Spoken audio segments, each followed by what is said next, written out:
ఇప్పుడు పెహల్గాం దీని గురించి నేనైతే చాలా ఎమోషన్ అయ్యాను సార్ ఈ విషయంలో. మన న్యూస్ చదివేటప్పుడు కానీ అలాంటప్పుడు ఏంట్రా ఇలా జరిగిందని చాలా బాధేసింది.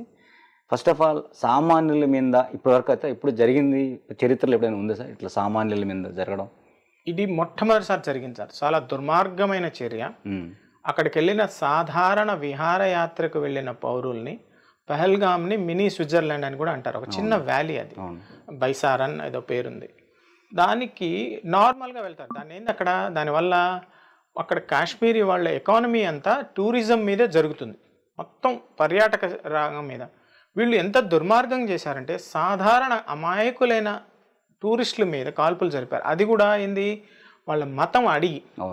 అంటే ఏంది, వాళ్ళ తీవ్రవాదులు అంటే ఏంది, డ్రగ్స్ ఇచ్చేసి వాళ్ళని డ్రగ్ చేసి వాళ్ళకి ఏమంటారు ఇంజక్షన్లు ఇచ్చేసి ఒక మతోన్మాదులుగా ఉన్మాదులుగా తయారు చేసి 26 మందిని, 25 భారతీయులు, ఒక నేపాల్, వీళ్ళని నిర్దాక్షిణ్యంగా కాల్చివేశారు. కాల్చివేసి ఏం చెప్పారు, ఆడవాళ్ళ ముందు చెప్పారు, ఆడవాళ్ళని మేము కాల్చము అని, మమ్మల్ని కూడా కాల్చేయండి ఒక వీరనారి అనింది.